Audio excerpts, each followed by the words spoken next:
ఆంధ్రప్రదేశ్లో ప్రజల నాడి మొట్టమొదటిసారి అంతుచిక్కకుండా ఉందని తెలంగాణ రాష్ట్రానికి చెందిన మునుగోడు ఎమ్మెల్యే కాంగ్రెస్ నేత కోమటిరెడ్డి రాజగోపాల్ రెడ్డి అన్నారు. శనివారం తన పుట్టినరోజు సందర్భంగా ఆయన వీఐపీ బ్రేక్ దర్శనంలో తిరుమల శ్రీవారిని దర్శించుకున్నారు. వేద పండితుల ఆశీర్వాదాలు, తీర్థ ప్రసాదాలను తీసుకున్నారు. అనంతరం మీడియాతో మాట్లాడుతూ ఏపీలో మొదటిసారి చంద్రబాబు, రెండోసారి జగన్ అధికారంలోకి వచ్చారని, ఈసారి ఎవరు అధికారంలోకి వస్తారని అంచనా కూడా వేయలేకపోతున్నామని అన్నారు. వెంకటేశ్వర స్వామి దర్శనం ఆశీస్సుల కోసం రావడం జరిగింది. చాలా బ్రహ్మాండంగా స్వామివారి ఆశీస్సులు దర్శనం భాగ్యం కలగడం చాలా అదృష్టం. అదేవిధంగా ఈరోజు జూన్ 1 నా పుట్టినరోజు సందర్భంగా స్వామివారి ఆశీస్సుల కోసం రావడం జరిగింది.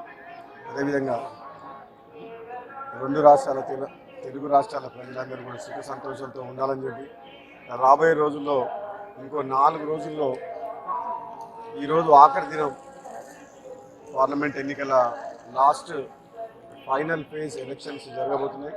నా పుట్టినరోజు సందర్భంగా ఇదే రిజల్ట్ 4వ తారీఖు నాడు వస్తుంది.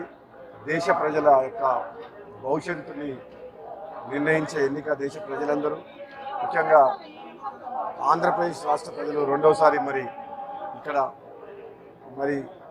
వైఎస్ఆర్ ప్రభుత్వానికి ఓటేస్తారా, మార్పు కోరుకుంటారా అనేది ఎంతో ఉత్కంఠతో ఇక్కడ ఈ ఆంధ్రప్రదేశ్ రాష్ట్ర ప్రజలు కూడా ఇప్పటి వరకు ఏ సర్వేలో కూడా ఎక్కడ కూడా బయట పడటం లేదు. మొట్టమొదటిసారి అనుకుంటా ప్రజల నాడి తెలవలేదు ఆంధ్రప్రదేశ్లో.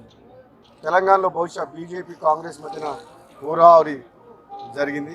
అక్కడ బీఆర్ఎస్ పార్టీ పూర్తిగా విఫలమవడం వల్ల బీజేపీ కాంగ్రెస్ మధ్యన హోరాహోరీ జరిగి చెరిసగం సీట్లు, 2 సీట్లు కాంగ్రెస్ పార్టీ ఎక్కువ గెలుచుకునే అవకాశం ఉంది.